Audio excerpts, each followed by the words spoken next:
From the Presidential Palace, Manila, Dateline Malacañang.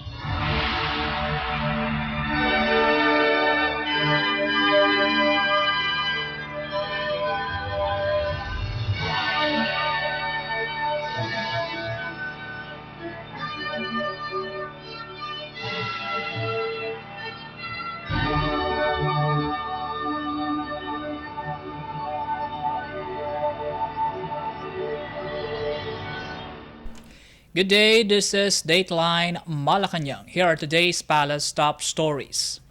The Philippine government and the European Commission affirmed on Monday their commitment to stronger bilateral relations as they both agreed on the expansion of trade and enhanced cooperation on climate change, maritime security, and green economy.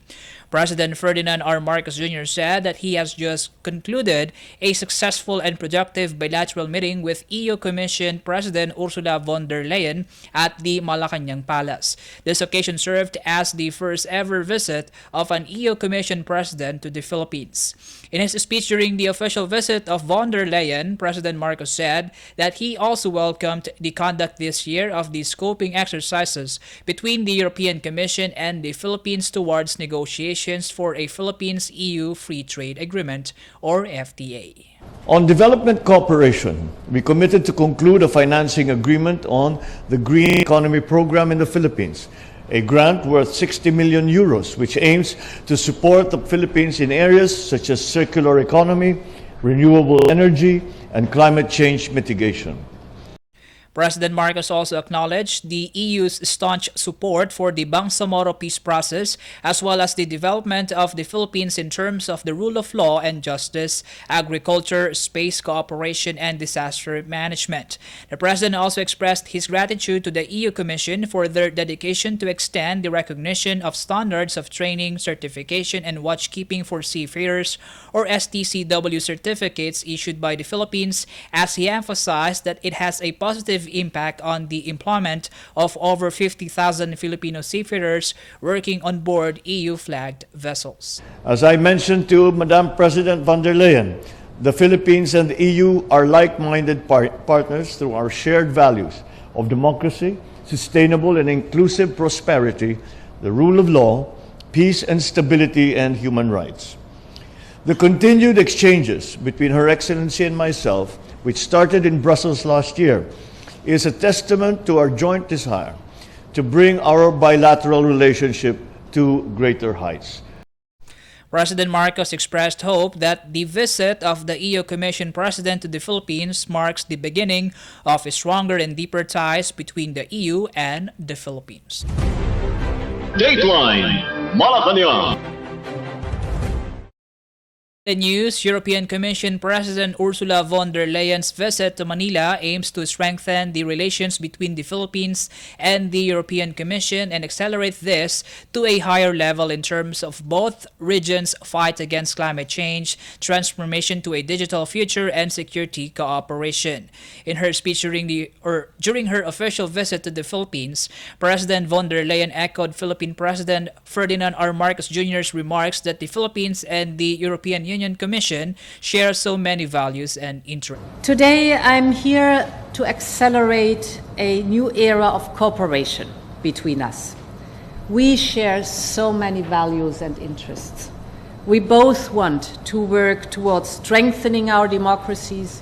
We believe in the international rules-based order, and we believe in the need to promote and to defend it. So it makes sense to strengthen our ties across the board, and we discussed several ways to do so. President von der Leyen is the first EU Commission President to set foot on Philippine soil. The visit also took place over a year after she first met with President Marcos in 2022 during the successful EU-ASEAN summit in Brussels. During their first meeting in Brussels last year, the two leaders successfully addressed the decades-long issues on the accreditation of Filipino seafarers.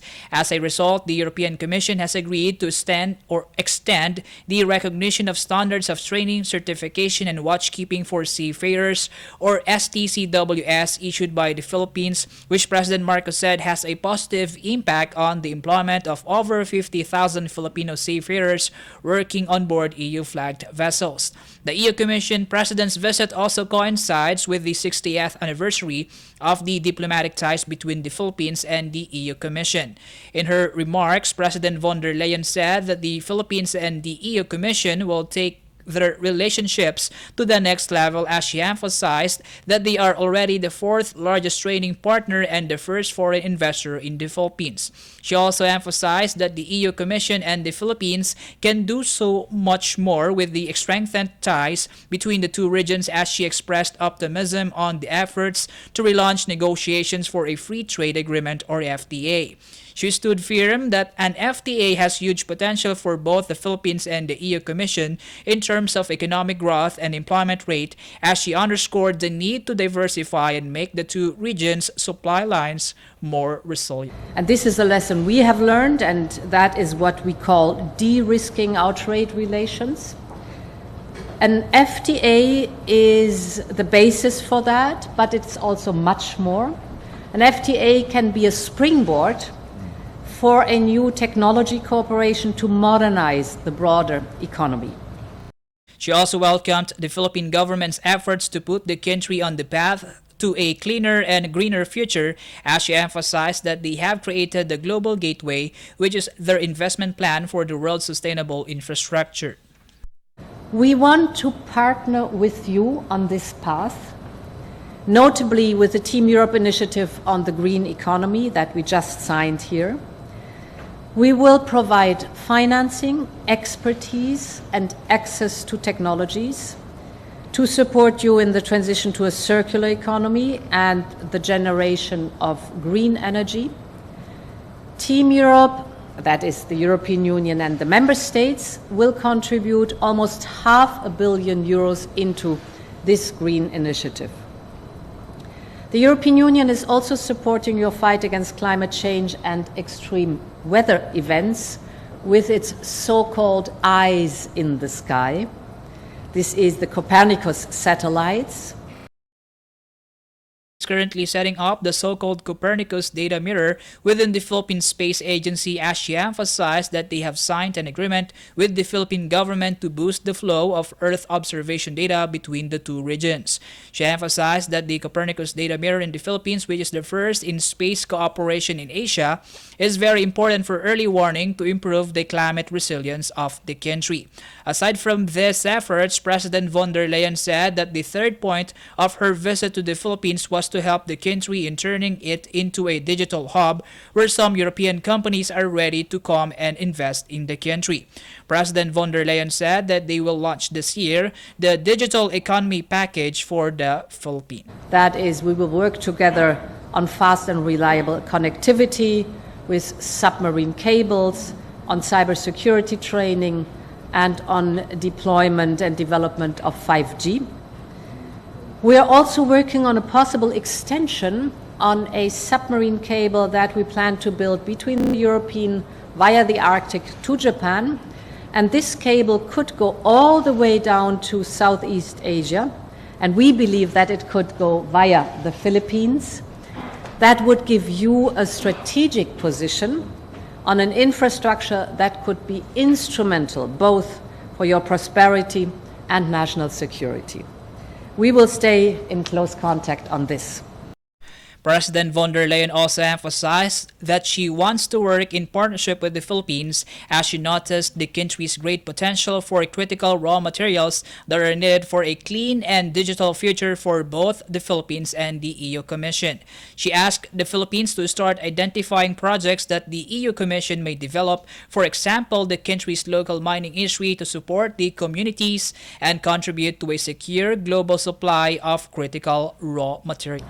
Our existing partnerships on critical raw materials do not only invest in extraction, but across the whole value chain.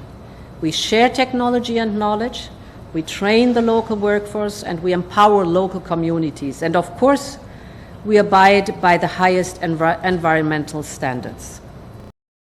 She said that the EU is committed to supporting maritime security in the region by sharing information, conducting threat assessment, and building the capacity of your National Coast Watch Center and Coast Guard. Dateline Malacañang. President Ferdinand R. Marcos Jr. expressed his appreciation to European Commission or EC President Ursula von der Leyen for undertaking her official visit to the Philippines as he warmly welcomed the visiting European leader at the Malacañang Palace on Monday. In his those remarks welcoming the EU Commission President and her delegation to the Malacañang Palace, President Marcos said President von der Leyen's visit to the Philippines deeply heartens Manila for the support of the European Union and its member states. President Marcos said the country also considers the visit of President von der Leyen as the EU's renewed commitment to work with the Philippines shoulder to shoulder. President Marcos mentioned that the Philippines and the EU are set to bring about a global community that upholds democracy, human rights, and the rule of law brought about by their common goals. The strengthening of the bilateral ties in trade, development, digital connectivity, and other sectors is expected to positively impact the respective economies of both sides, according to the President. Before ending his toast, the President once again expressed his deepest thanks and hopes for a continuous relationship among the nations. And I sincerely wish and hope that this warm kinship developing between us will set the tone of the relationship and enrich the enduring bonds of friendship between our governments and peoples in the years to come. President Marcos was also welcomed by President von der Leyen in Brussels when he attended the ASEAN-EU Commemorative Summit in December last year, an event shepherded in part by the Philippines as ASEAN country coordinator for 2021 to 2024. The European Union has been an important long-standing partner of the Philippines, especially in times of geopolitical upheavals and economic disruptions, among others. Dateline Malacañang. In our news, President Ferdinand R. Marcos Jr. on Monday called on the Education Department and local government units or LGUs to continue supporting sports development in the country. Speaking during the opening ceremony of the 2023 Palarong Pambansa in Marikina City, President Marcos made an assurance that the government remains steadfast in developing the prowess of young Filipino athletes and in championing their well-being. I urge the Department of Education to keep harnessing the talents and sportsmanship of our student athletes. Continue to leverage your reach and resources to provide them with the support, training, and opportunities that they thrive on and on which they will succeed. With consistent and diligent efforts, I am confident that they will eventually bring glory to our nation, not only in the field of sports, but also in other endeavors that they will choose to pursue. President Marcos also called on LGUs to encourage greater school participation in sports competitions and help motivate more students to engage in physical activities so they will learn the significance of grit and resilience in the realization of their goals.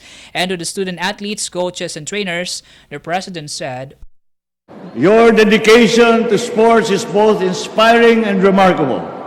You serve as exemplars of excellence, integrity, and sportsmanship by showing your peers and your fellow Filipinos the result of your discipline, your training, your hard work, and the many sacrifices you had to make it here today.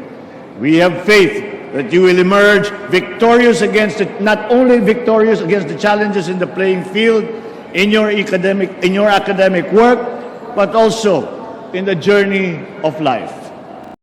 At the same time, the President invited all Filipinos to watch the games and cheer for their favorite players and teams as they compete in their respective sports, expressing belief that many among the participants will one day become future athletes and leaders who will bring pride and honor to the country. The Department of Education or DepEd is spearheading the conduct of the 2023 Palarong Pambansa in Marikina City nearly 3 years after the COVID-19 pandemic forced its cancellation. The local government of Marikina City, the DepEd National Capital Region or NCR office, and the Schools Division Office or SDO of Marikina City will be hosting this year's edition of the Scholastic Multisport Competition. Aside from student athletes from the 17 DepEd Regional Athletic Associations, Filipino athletes enrolled in recognized schools overseas will also be allowed to compete in individual sports under the banner of Philippine Schools Overseas or PSOs. Dateline Malacañang. Department of Social Welfare and Development or DSWD Secretary Rex Gatchalian on Monday said he has ordered the immediate dispatch of an additional 289,906 family food packs for regions ravaged by Super Typhoon Egay. He said the National Resource Operations Center or NROC is expected to dispatch the family food packs boxes in Ilocos Region, Central Luzon, and the Cordillera Administrative Region or CAR in the first 2 weeks of August. The additional family food packs will augment the assistance the DSWD earlier released for the typhoon victims, particularly those affected by massive floods due to southwest monsoon or habagat enhanced by Egay and now by Typhoon Falcon. Of the total number, 120,406 family food packs will be sent to the Ilocos Regional Office, while 24,500 family food packs to CAR Field Office, in line with Secretary Gatchalian's directive to the Disaster Response and Management Group or DRMG to prepare the matrix for the total number of family food packs for immediate dispatch. In the case of Central Luzon, Secretary Gatchalian told Region 3 FO Director Jonathan Dirain to relay to the LGUs to pick up their assigned family food packs at the National Resource Operations Centers or NROC in Pasay City because of their proximity to Metro Manila. Central Luzon has the biggest allocation of family food packs at 140,000 boxes for the provinces which experienced massive floods. DRMG Undersecretary Dayan Cahipe said the family food packs for the provinces in Region 3 include Pampanga with 50,000 family food packs, Bataan with 30,000 family food packs, Bulacan with 50,000 family food packs, and Zambales with 10,000 family food packs. Pampanga's Provincial Disaster Risk Reduction and Management Office or PDRRMO said a state of calamity was declared in Macabebe, San Simon, Santo Tomas, and San Luis due to floods that affected 222 barangays in 16 towns. The Office of Civil Defense in Central Luzon said more than 189,000 families have been affected by the floods in Central Luzon. DSWD Assistant Secretary Romel Lopez said Secretary Gatchalian ordered the distribution of assistance to ensure that sufficient relief goods are present in the regions affected by Egay and Falcon. ASEC Lopez also assured the public that the DSWD is continuously coordinating with the affected LGUs to monitor on-the-ground situations to prevent any untoward incidents in evacuation centers. Dateline Malacañang. The National Water Resources Board or NWRB has said the water levels of Angat Dam and other major dams in Luzon gradually improved following the rains brought by Super Typhoon Egay and Tropical Storm Dodong. During the Laginganda public briefing, NWRB Chief Dr. Sevilio David Jr. said the water level of Angat Dam particularly reached 195 meters as of Monday. David said the significant increase in Angat Dam's water level is a huge improvement to provide ample water supply for Metro Manila residents. Angat Dam supplies more than 90% of Metro Manila's drinking water and contributes to the hydropower supply to the Luzon grid and irrigation supply to Bulacan and parts of Pampanga's rice lands. The Philippine Atmospheric, Geophysical, and Astronomical Services Administration or PAGASA announced on July 4 the onset of El Nino in the country, which is expected to last until the first quarter of 2024. PAGASA said the phenomenon is showing signs of strengthening in the coming months. Near normal rainfall conditions are likely to be experienced in August and September, while below to near normal in October. The Weather Bureau added that most areas will experience below normal rainfall conditions from November this year to January 2024. Dry conditions are expected in 40 provinces, while dry spells in 26 provinces are seen by the end of December this year. Various agencies are also implementing preparedness measures and public information campaigns to raise awareness on the impact of El Nino. Dateline Malacañang. Officials of the Department of Agriculture or DA on Monday met with representatives of SGS Philippines Incorporated to discuss possible partnerships aimed at addressing challenges affecting the industry, including African swine fever or ASF. In a statement, the DA noted that the meeting also centered on how to address other challenges related to animal health as well as curbing agricultural smuggling. During the meeting, DA officials led by Senior Undersecretary Domingo Panganiban discussed joint activities that may address the challenges faced by the Philippine agriculture sector. Also present were DA Assistant Secretary for Regulations Paz Benavides, Assistant Secretary for Policy, Research and Development Noel Padre, and Assistant Secretary for Inspectorate and Enforcement James Layug. It added that the attendees have expressed support for a possible alliance that will benefit the country's food industry by protecting locally produced farm products and ensuring healthy stock and swine production. Operating in the Philippines since 1949, the SGS Philippines has been providing a wide range of solutions in the agriculture sector, including testing and inspection services and agricultural contract research. It is also engaged in soil sampling, mapping, and classification to maximize food productivity. The SGS Philippines Incorporated is the country's leading provider of certification, testing, verification, and inspection. It has offices and laboratories in Makati, Subic, Mariveles, Navotas, Batangas, Albay, Nueva Vizcaya, Masbate, Leyte, Surigao City, Davao City, and Cebu City. Dateline Malacañang. The Department of Agriculture or DA on Monday said various state funding and insurance agencies as well as the National Food Authority or NFA gave full support for the success of the Masagana Rice Industry Development Program or MRIDP. At the convergence meeting last week held at Muñoz, Nueva Ecija, the Land Bank of the Philippines or Land Bank, Development Bank of the Philippines or DBP, and Philippine Crop Insurance Corporation or PCIC vowed to expand their portfolios to farm clusters to be organized under the MRIDP. The NFA, on the other hand, said it would buy farmers wet palay produce in bulk at slightly higher prices than prevailing farm gate. To help the farm clusters be formed under the MRIDP, the DA would supply the farm cluster master list to Land Bank, DBP, and the NFA, and government assistance would be provided to the clustered farmers. With clustering, the DA said government agencies can deal with the leaders of these groups instead of individual farmers so that they can expedite lending in time for the planting season. This collaboration, the DA said, is part of the convergence efforts of the Marcos administration to help the country achieve self-sufficiency and its goal of making available nutritious but affordable rice to its people. The DA held its two-day convergence workshop in Muñoz, Nueva Ecija to ensure that the MRIDP takes off as targeted during the dry season crop to be planted from September or October this year.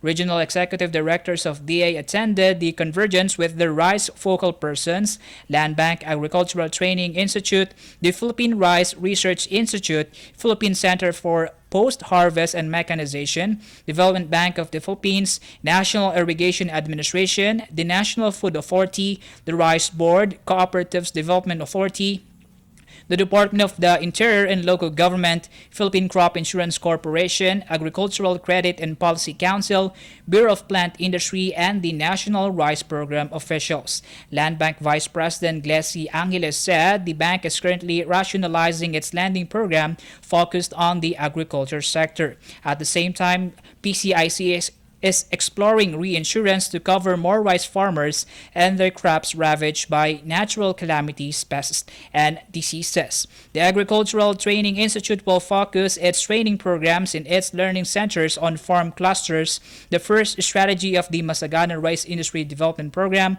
instead of individual or what he termed as to whom it may concern basis.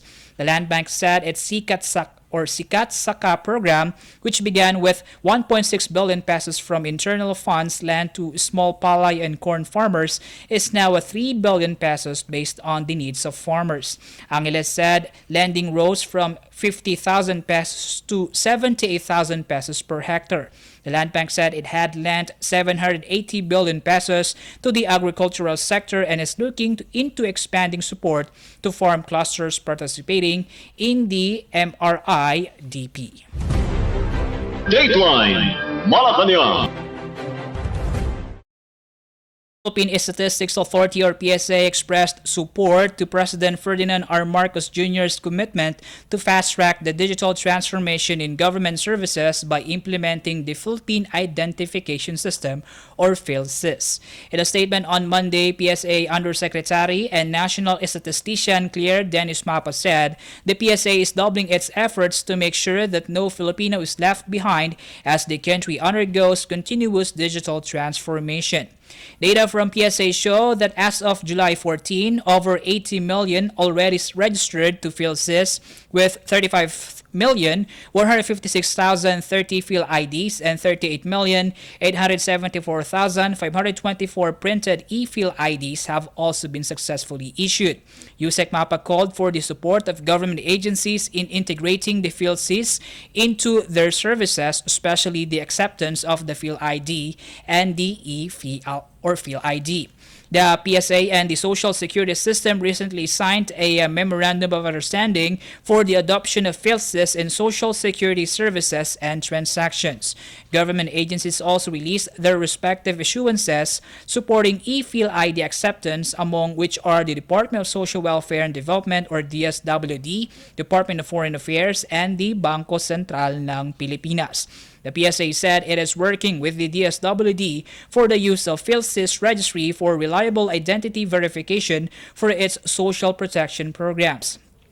This includes the use of the PhilSys registry for the National Household Targeting System for Poverty Reduction or NHTS-PR or listahan, and in piloting the Open Government to Person or Open G2P for its assistance to individuals in crisis situation or AICS program. Dateline Malacañang. The Manila Economic and Cultural Office or MECO has removed the appointment system for all services for Filipino nationals, Taiwanese employers, investors, and tourists. In an advisory effective August 1, MECO said clients no longer need to set an appointment to avail of its services, including the Migrant Workers Office, Pag-ibig, and Social Security System. MECO Chair Silvestre Bello III said the simplification of the appointment system aims to enhance the accessibility of their services and serve the public in the best manner possible. However, applications for passport renewal and notarial requests will remain under the appointment system. Passport services are handled by the Consular Office of the Department of Foreign Affairs, which maintains the passport application system, including appointments and data capturing. In the case of notarial services such as preparation of affidavits, powers of attorney, and reports of marriage, birth, and death of Filipinos in Taiwan, MECO said it needs ample time to prepare the notarized documents. It noted that transactions for the verification of labor contracts shall be from 8 a.m. to 11 a.m. only. Applicants for overseas employment certificates are advised to first log in to onlineservices.dmw.gov.ph before proceeding to MECO. Verification of labor contracts is among those that constitute the bulk of services that the MECO renders in Taiwan. This is on top of the consular service, the migrant worker services, which include programs of the Overseas Workers Welfare Administration and other services in areas of trade and investment, economic cooperation, health, education, and cultural exchange. Dateline Malacañang. That concludes today's edition of Dateline Malacañang. For Radyo Pilipinas World Service, this is Win Peñano. Good day.